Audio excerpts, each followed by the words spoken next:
avec Christophe Tastet et vos invités, François de Closé, journaliste et auteur. Exactement, auteur du livre Le Monde était à nous aux éditions Fayard. François de Closé, bonjour. Bonjour. Très heureux de vous retrouver ici à la foire du livre de Brive. Je suppose que vous y êtes bien oui, aussi. Un habitué. Bien. François de Closé, c'est une autobiographie qui étonne dès le début où vous dites que vous avez commencé à vivre à l'âge de 17 ans. Vous êtes né à 17 ans. Oui, c'est comme ça que j'avais construit ma vie, mais vous savez, je pense que chacun se réécrit sa vie dans la tête. Il se réécrit dans sa tête la vie dont il a besoin. Les peuples font la même chose, hein. Et moi, j'avais besoin de me dire que tout ce qui s'était passé dans mon enfance ne comptait pas, que je m'étais fait tout seul, parce que je m'étais retrouvé seul à 17 ans, ayant quitté ma famille sur le pavé de Paris, sans un sou, sans un projet, sans rien, et qu'à partir de là, les choses n'avaient plus dépendu que de moi. Et puis là, je suis reparti explorer ce qu'avait été réellement mon enfance. Et je me suis aperçu que si la suite finalement a été formidable, parce que oui, ce roman c'est le mal parti mais qui est bien arrivé. Bon, c'est précisément parce que j'étais mal parti, parce que j'avais raté mon enfance, que là j'avais emmagasiné tout ce qu'il faudrait pour que j'en garde, je dirais, ces souvenirs tristes qui font ensuite le prix du bonheur. Je crois que nos enfants n'ont pas assez de, entre guillemets, ces souvenirs tristes, et qu'ensuite, en permanence, le bonheur leur paraîtra fade. Enfin, vous n'êtes pas tout à fait passé de votre faute à côté de votre enfance, mais vous étiez une fratrie, 8 frères, vous marchiez dessus. Et oui, on était une famille ruinée, hein. Les Closé, bon, ils ont eu leur heure de gloire. Moi, j'étais au creux de la vague. C'était la génération ruinée. Donc, on s'entassait, là, une dizaine dans 80 mètres carrés, sans eau chaude et sans salle de bain. Mais, en soi, c'est pas grave, ça. Ce qui était ennuyeux, c'est que tout autour, j'étais dans une ville très bourgeoise.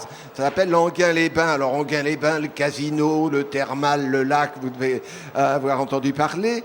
Eh bien, c'était une ville très bourgeoise, si bien que notre pauvreté était honteuse, qu'il fallait la cacher, et que j'ai vécu 17 ans me disant « Surtout, n'aie jamais de copain, parce qu'un copain, un jour ou l'autre, il saura comment tu vis, et il va le raconter aux autres. Pas de copain, tiens-toi à l'écart. » Et pendant 17 ans, je me suis tenu à l'écart.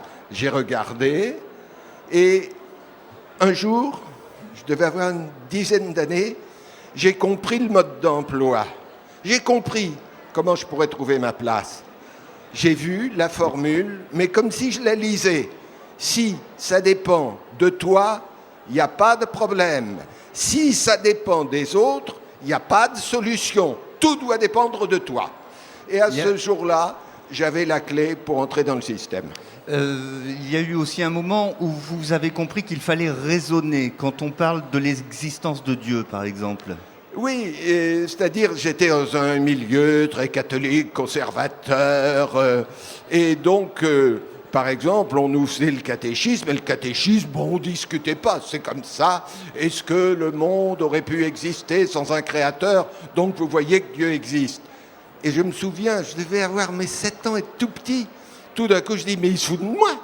Attends, que Dieu existe, ça prouve pas que le catholicisme est la vraie religion. Il y a plein d'autres religions. Pourquoi il nous montre pas telle religion, puis on va choisir? Je devais avoir 7 ans. Et tout de suite, j'ai été comme ça en distance par rapport à la société et à l'écart. Et je me suis plus jamais remis dedans. Donc vous étiez déjà un garçon curieux, raisonné. Arrive la fac, vous passez 5 ans de fac, et là, c'est toujours le même problème, surtout ne pas avoir d'amis. Alors, comment faire pour bosser sans aller à la fac? Parce que vous n'y avez pas mis les pieds.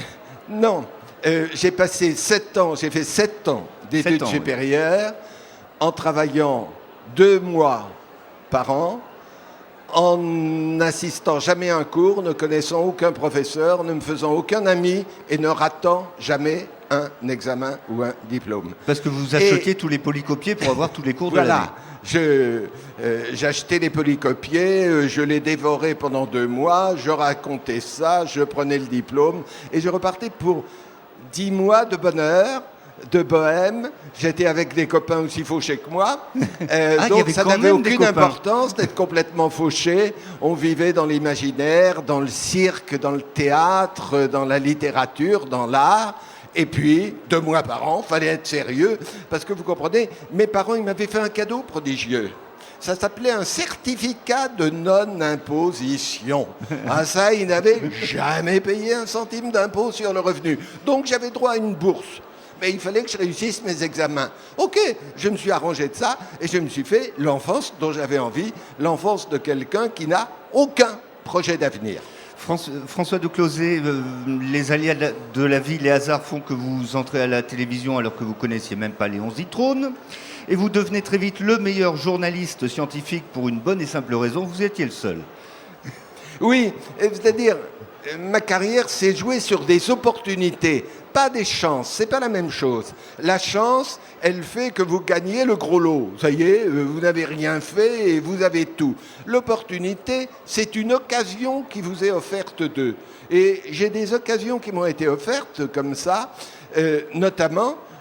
d'abord une occasion de devenir journaliste, je ne l'avais pas prévu. Une autre de faire de la science, je ne l'avais pas prévu. Une troisième d'entrer au journal télévisé, c'est pas compliqué. Quand le directeur de l'information télévisée m'appelle, je n'ai jamais vu une émission télévisée. Jamais. Et donc, comme vous le disiez, quand je fais mon premier journal télévisé, je ne connais pas le monsieur qui est en face de moi, qui s'appelle Léon Zitrone.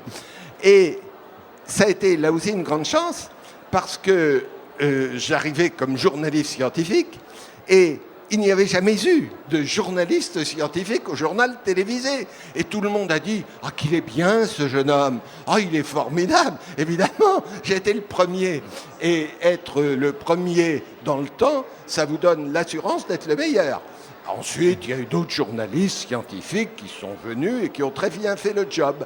Mais à l'époque, tout me réussissait, forcément, j'étais le seul. Si vous aviez une question ou un mot à donner au jeune homme que vous étiez à 17 ans, qui est sur la couverture de votre livre? Écoutez, je pense, si j'ai fait ce livre, c'est parce que je pense qu'il y a quand même, à travers le décalage des générations, il y a un message qui est essentiel. Et ce message, c'est que quand on est jeune, on doit se prendre en charge. Personne ne m'a jamais donné un conseil, personne ne m'a jamais donné 1 centime. Bon, mais d'un autre côté, se prendre en charge, c'est assurer. Quand on sait qu'on doit faire quelque chose, on le fait exactement comme on doit le faire.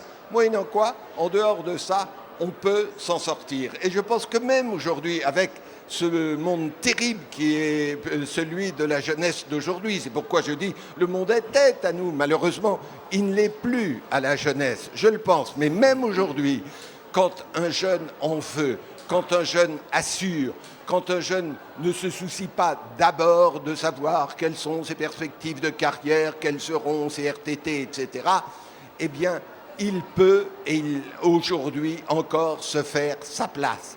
Mais qu'il ne commence pas à dire à 15 ans, je veux être ceci, ceci ou cela. Moi, à 27 ans, je ne savais pas ce que je voulais faire. Qu'il sache simplement que le jour venu, pour faire ce qu'il veut faire, il devra d'abord être un professionnel, assurer, tout faire pour réussir. Merci beaucoup François de Closet. À retrouver donc Le Monde était à nous aux éditions Fayard. Merci infiniment.